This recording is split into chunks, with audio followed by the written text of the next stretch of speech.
Alam mo ba na puwedeng bumili na mas mababa yung presyo ng Star, 'no? Kasi ito tingnan niyo po sa akin, 440 stars, ₱284.48 lang yung binayad ko.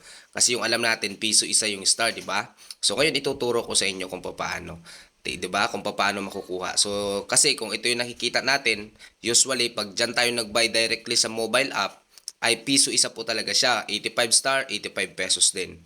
'Di ba? 174 star is 170. So malapit na sa piso isa. Pero don't worry, tuturuan kita kung paano ako nakakabili ng mas mababang halaga na star.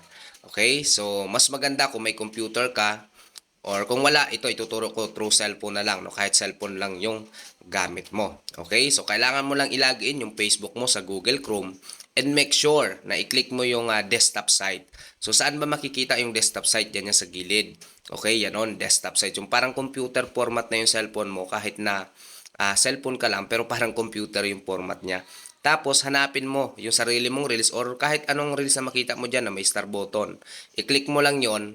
Tapos i-click mo na yung get stars, or yung buy stars, ganon. So kung mapapansin nyo talaga, ang presyo po dito ay mababa. So i-compare mo doon.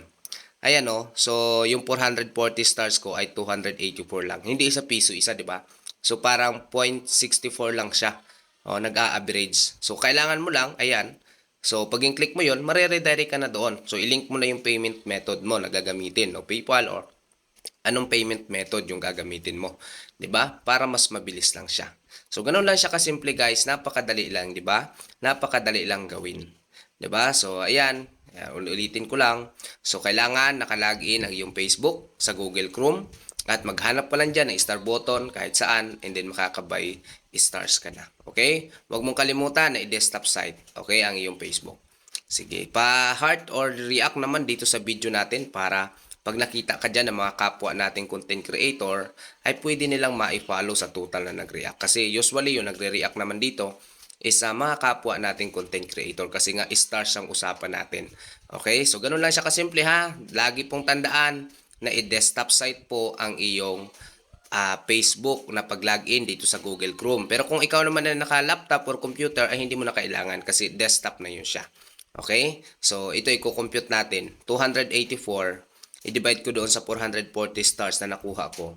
So, 0.64 lang siya. Kaysa naman doon tayo sa piso isa. 'Di ba? So, mababa. So, I hope na naunawaan nyo. So, kung hindi mo naunawaan, ay i-rewind mo lang yung video natin. Okay? Simple lang naman. No, i-login mo lang sa Google Chrome, kasi ilang beses ko na rin po tinuro doon sa mga kasamahan ko, ay hindi po nila masundan kasi nahihirapan po sila mag-desktop site. So make sure lang na naka www.facebook.com kayo. Okay? Ganun lang naman siya kasimple. Alright? Let's go.